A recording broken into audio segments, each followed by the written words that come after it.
안녕하세요. 코트라 뉴욕 IP데스크의 박다미 변호사입니다. 안녕하세요. 뉴욕 IP데스크의 안지은 대리입니다.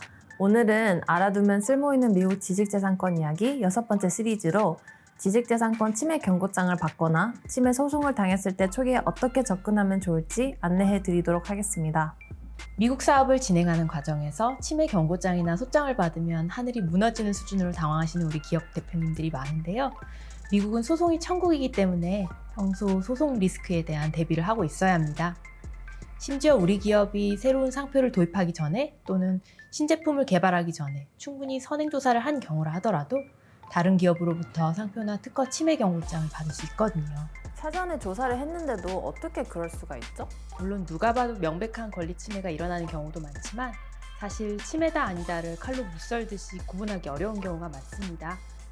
그러다 보니 권리자 입장에선 내가 가진 상표권, 특허권, 저작권을 실제 법이 허락하는 범위보다 더 넓게 해석해서 권리 행사를 하는 경향이 있죠. 그래서 공격적으로 접근하는 거군요. 네, 물론 없는 사실을 거짓으로 만들어낼 수는 없지만 모든 정황 증거를 자사에게 유리하게 재구성하고 판례나 법조항 중에 유리한 부분들만 골라 인용하면서 겁주는 경우가 많습니다. 하지만 경고장 단계에서 잘 방어하면 소송으로 번질 일은 거의 없습니다. 네, 그럼 지금부터 핵심적인 경고장, 소장 대응 전략에 대해 본격적으로 알아보겠습니다. 변호사님, 우리 기업들이 취할 수 있는 액션 플랜을 순서대로 안내해 주시겠어요? 네, 지피지기 백전불패라는 고사성어도 있듯이 일단 경고장이나 소장을 받으면 상대가 누군지 기본적인 조사부터 하셔야겠습니다. 이 문서를 보낸 주체가 경쟁회사의 책임자나 변호사인지 아니면 소위 특허괴물이라고 불리는 Non-Practicing Entity인지 알아보고 또 미국에 실제로 존재하는 법인인지도 확인을 해봐야 합니다. 그렇군요. 소장을 받았을 경우 상대를 파악하기 위해 중점적으로 살펴봐야 하는 섹션이 있다면 안내해 주시겠어요? 네, 소장을 영어로 complaint라고 부르는데요. 보통 커버 페이지는 이렇게 생겼습니다.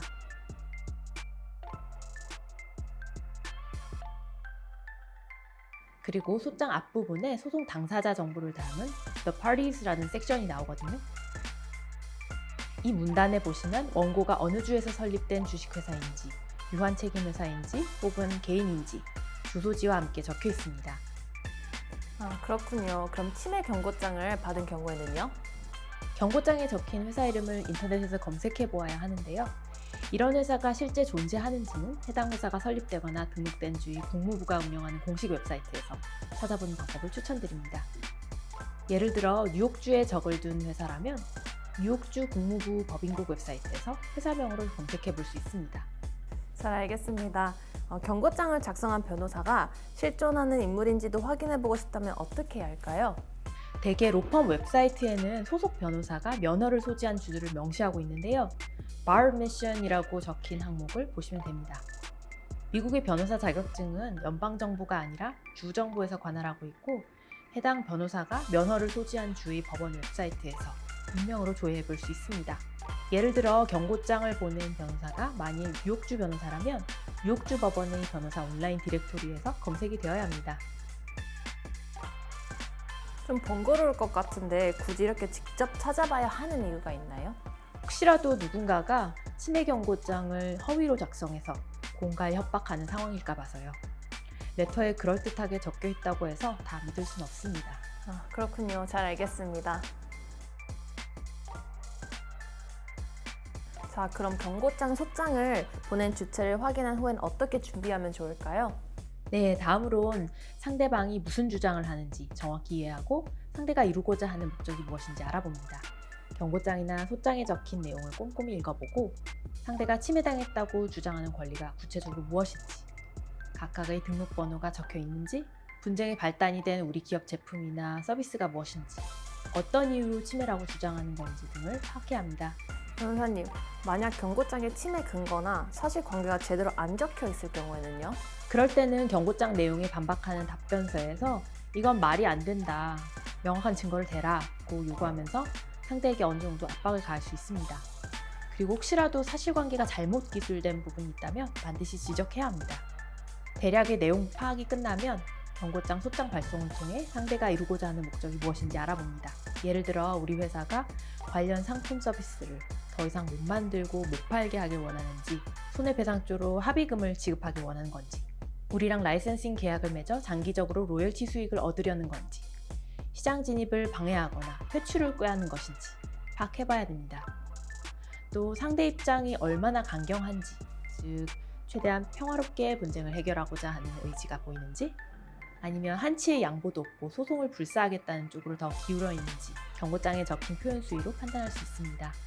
알겠습니다. 이때 상대방의 주장이나 조치 명령을 액면가로 받아들여야 할까요? 아니요. 경고장 소장에 적힌 무리한 요구 조건들을 보고 우리 기업 대표분들이 충격받으시는 경우가 많은데요. 너무 걱정하실 필요는 없습니다. 원래 지재권 침해 경고장은 수신자에게 위협감을 주도록 작성하고 온갖 요구들을 다 하는 게 당연하거든요. 그리고 소장의 경우는 재판 과정에서 어차피 많이 추려질 것이기 때문에 조금이라도 구실이 있는 것들은 일단 다 갖다 붙이고 옵니다. 그래서 제조, 판매 수익 중단이나 손해배상뿐만이 아니라 이미 거래처에 판매한 물건들 다 회수하고, 기존에 만들어둔 재고 전면 소각하고, 그동안 거둔 판매 수익 다 뱉어내고, 감사 실시하게 회계장부 다 제출하고, 심지어 원고 변호사비까지 물어내라는 식이죠. 그런데 솔직히 저쪽도 경고장 쓰면서 자기가 요구한 사항들이 100% 다 받아질 거라고는 현실적으로 기대하지 않을 거예요. 네, 알겠습니다.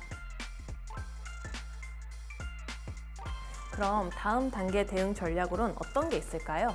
네, 이제 전투에 나가기 전 갑옷을 입고 무기를 장착하는 중요한 단계입니다. 바로 미국 변호사 선임인데요.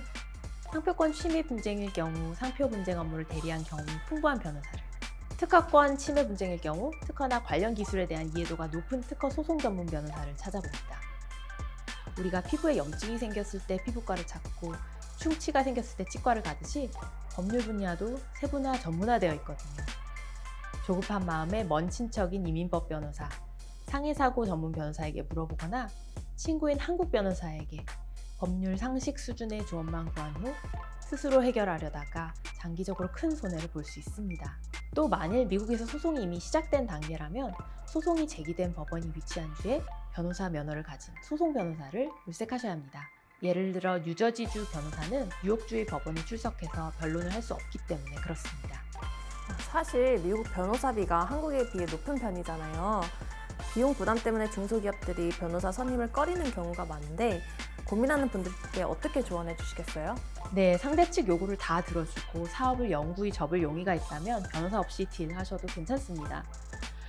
그런데 그게 아닌 한은 기업이 직접 나서는 방법을 절대 추천드리지 않습니다. 상대방은 탱크, 핵무기 다 장착하고 나왔는데 나는 맨주먹으로 싸우겠다면 무모하잖아요. 변호사 없이 직접 연락하면 상대가 무시하면서 무리한 조건을 강요하기 십상입니다. 기업들 입장에선 당장 변호사비가 아깝다고 느낄 수 있지만 상대방 주장의 약점을 찾아 공격하고 합의 조건을 면밀히 검토하고 답변서로 조목조목 반박한 뒤에 협상하는 것이 리스크와 합의금 액수를 최소화하기 위한 상책이거든요. 그렇군요. 변호사 없이 직접 협상한다면 어떤 위험이 따를까요? 일단 법적으로 방어 논리가 탄탄하지 않으면 합의금 액수를 줄이기가 불가능합니다. 이 외에도 우리 기업이 제공할 의무가 없는 정보를 은연중 상대에게 흘릴 수 있고 일부 불리한 사실관계에 대해 인정해버리는 돌이킬 수 없는 실수를 할 수도 있습니다. 또 한 가지 명심하셔야 할 것은 나중에 소송이 시작되면 과거의 당사자들이 서로 주고받은 문서, 이메일, 문자 메시지, 통화 기록, 심지어 카카오톡 메시지까지 소송 증거물로 채택될 수 있다는 점입니다. 우리 기업의 진술과 액션 하나하나가 소송 승패에 영향을 줄 수 있기 때문에 반드시 법률 대리인을 통해 조심스럽고 신중하게 접근해야 합니다.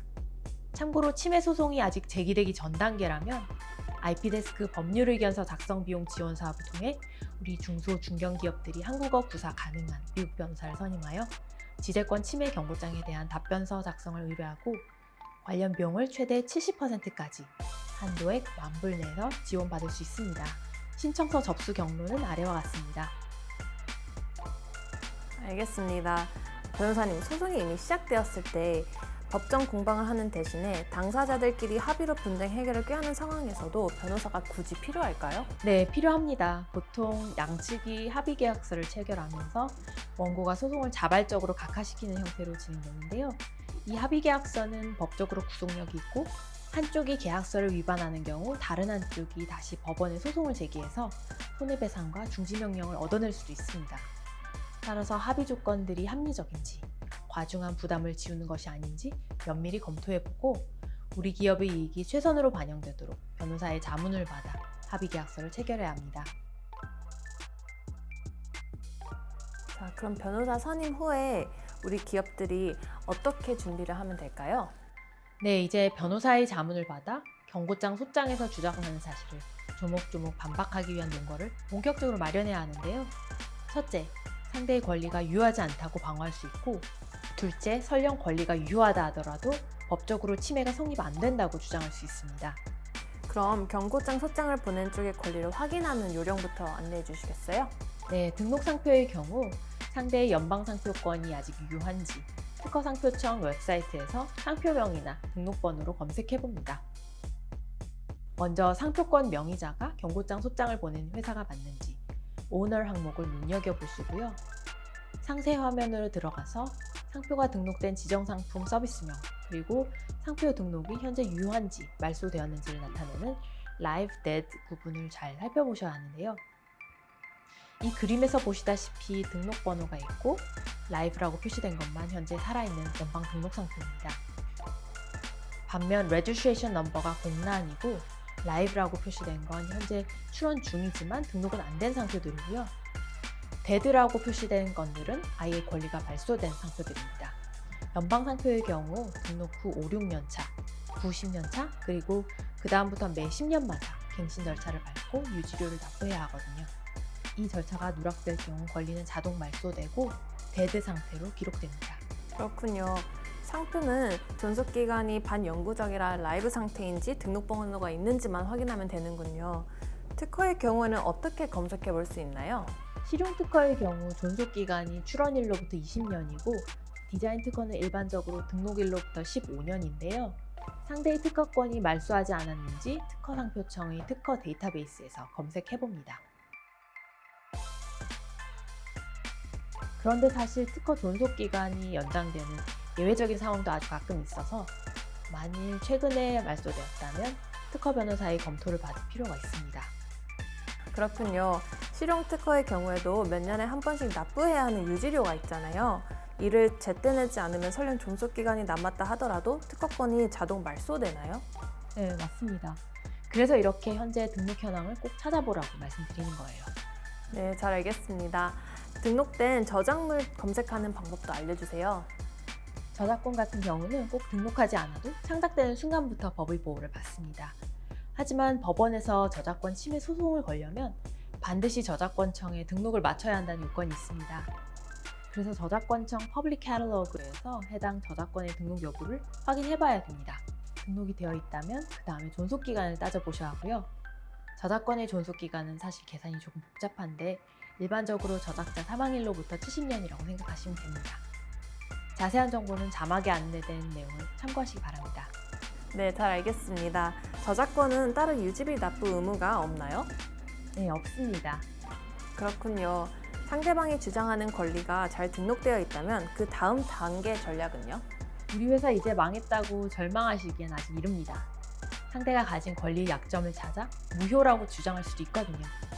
예를 들어 포키를 만든 에자키 글리코와 빼빼로를 만든 롯데제과의 상표권 침해 소송에서는 에자키 글리코가 포키 과자 모양에 대해 등록된 트레이드 드레스권을 갖고 있었지만 롯데제과는 이 과자 모양이 기능적이라 상표로 등록이 불가능하다는 역공을 펼쳤고 결국 소송에서 이기게 됩니다.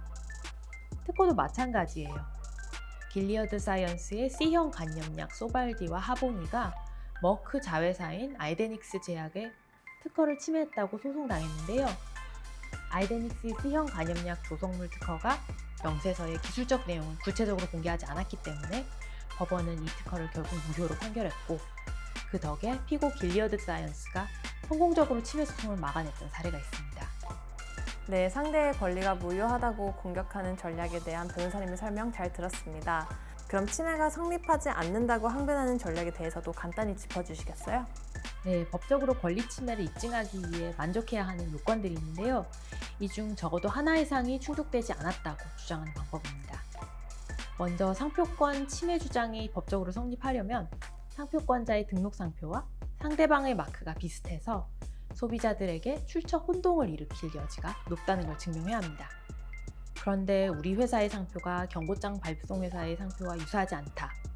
지정 상품도 다르고 유통 채널이 다르기 때문에 소비자들이 혼동할 위험이 없다는 식으로 반증할 수 있습니다.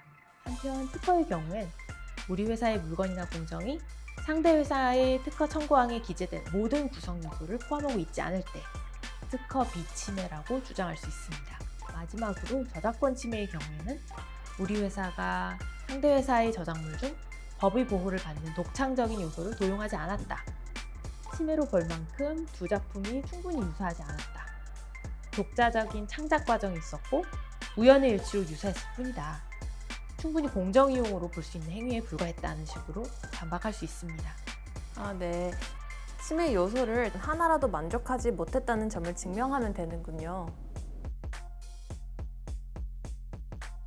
그럼 침해 항변 논거에 대한 파악이 끝나면 어떤 조치를 취해야 할까요? 네, 이제 법적으로 침해 주장에 반박하는 답변서를 준비해야 하는 단계입니다. 경고장에는 언제까지 회신해달라는 날짜를 명시하는 경우가 대부분인데요. 최대한 마찰을 피하기 위해선 이 회답 기한 내에 성의 있게 답변하는 것이 좋지만 완벽히 준비된 반박서안을 그날까지 꼭 보내야 하는 건 아닙니다. 만일 회답 기한이 임박했다면 너희 회사가 보낸 몇 월 며칠자 경고장은 잘 받았고 우리 회사는 지금 변호사 물색 중이다. 사안의 복잡성을 감안해서 회답 기한을 2주 정도 더 늘려달라.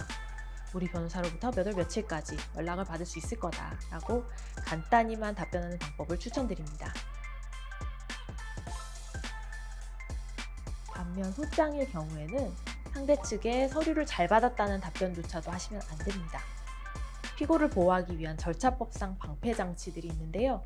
자칫하다간 그걸 스스로 포기해버리는 상황이 생길 수 있어서 반드시 변호사를 통해 대응하시라고 조언드립니다. 절차법상 방패가 무슨 뜻인지 조금 더 자세히 설명해 주실 수 있으세요? 일반적으로 피고는 소장 송달일로부터 21일 이내에 답변서 또는 소송 각하 신청을 해당 법원에 제출해야 합니다. 그런데 이 21일은 소장 송달이 모든 절차법 요건에 맞게 이루어진 날로부터 계산합니다. 원칙적으로 소장은 이메일, 팩스, 우편 같은 수단으로 보낼 수가 없는데요. 원고가 미국 밖에 위치한 개인이나 법인을 상대로 소송을 거는 경우에는 소장을 보낼 때 헤이그 송달 협약 절차와 요건들을 따라야 해서 훨씬 더 복잡하고 오래 걸립니다. 한국인 또는 한국 회사 피고에게 송달 촉탁할 때 헤이그 협약에 부속된 양식, 송달된 문서의 한글 번역본 같은 것들도 첨부해야 하고 법원 행정처를 꼭 거쳐야 하거든요.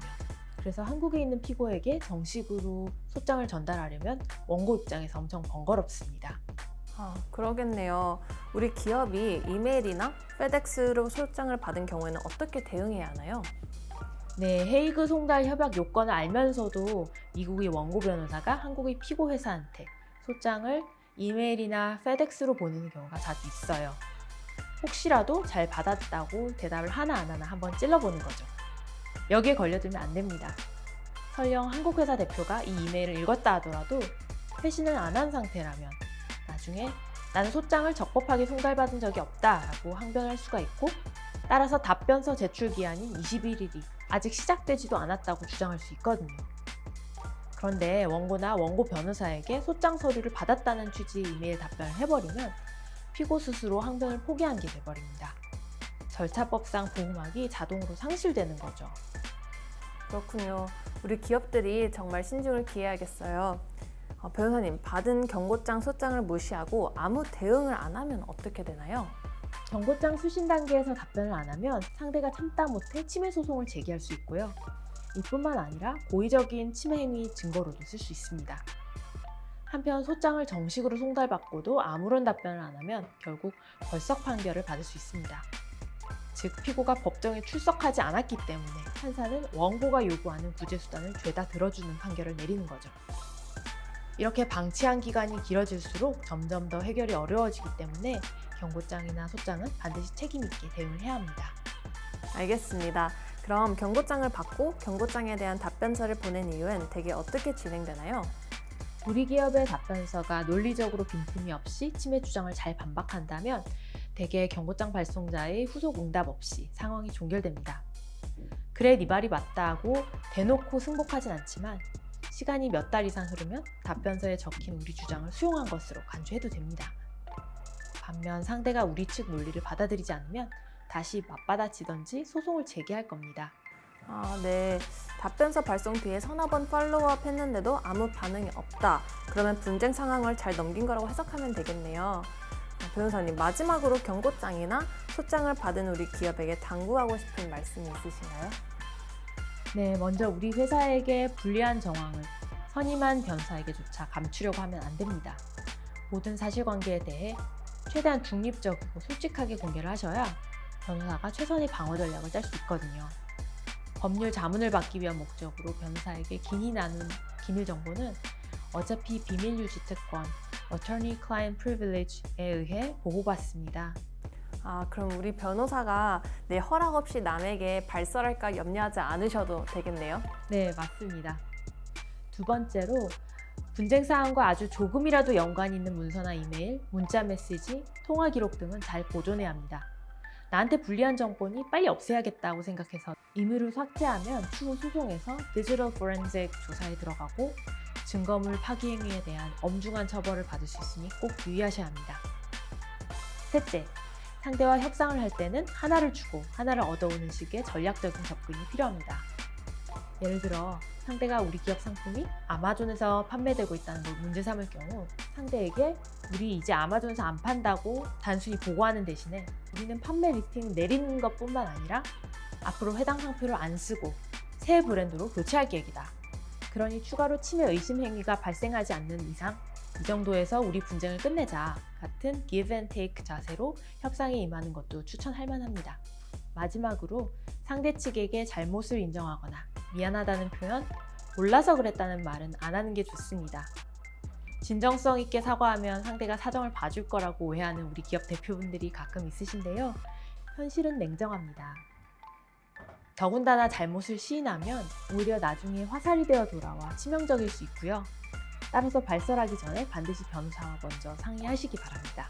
잘 알겠습니다. 지금까지 지식재산권 침해 경고장이나 소장을 수신할 경우 우리 기업들이 유의해야 할 점들에 대해 자세히 알아보았습니다. 변호사님 얘기를 듣고 보니 너무 패닉할 필요는 없을 것 같은데요. 미국에서 경고장 발송이 이렇게 흔한 이유가 뭘까요? 변호사 선임에서 표준 서식 하나 만들어 놓고 수신자 이름만 바꿔서 경고장 날리는 게 사실 어렵진 않거든요. 아니면 말고 식으로 권리 행사를 일단 세게 해보는 거죠. 그래서 경쟁사 중에 몇 개라도 걸려들어서 분쟁 합의금 내고 판매 중단하고 시장에서 사라지면 이득이니까요. 앞에서도 말씀드렸듯이 경고장 단계에서 잘 대응하면 소송으로 일이 커질 일은 거의 없습니다. 상대가 승소 가능성이 낮은 건에 대해 소송 제기를 하지 않거든요. 또한 법정에서 침해 사실을 입증할 궁극적인 책임이 원고에게 있기 때문에 소송을 당하더라도 처음부터 전문가를 선임해서 항변 논거를 잘 준비한다면 결국은 극복할 수 있습니다. 너무 겁먹지 마시고 분쟁 대응 경험이 풍부한 변호사의 조력을 받아 선방하시라고 용기 드리고 싶네요. 실제 매년 여러 기업들이 뉴욕 IP데스크 법률의견서 작성 비용 지원 사업을 통해 지재권 침해 경고장에 성공적으로 대응하고 계십니다. 네, 잘 알겠습니다. 혹시 저희가 안내드린 내용에 대해 추가 질문이 있으신 분들은 뉴욕 IP데스크로 따로 연락 주시거나 아래 비디오 코멘트 섹션에 남겨주시면 답변 드리겠습니다. 이 영상이 혹시 실무에 도움이 되셨다면 좋아요와 채널 구독 부탁드립니다. 감사합니다.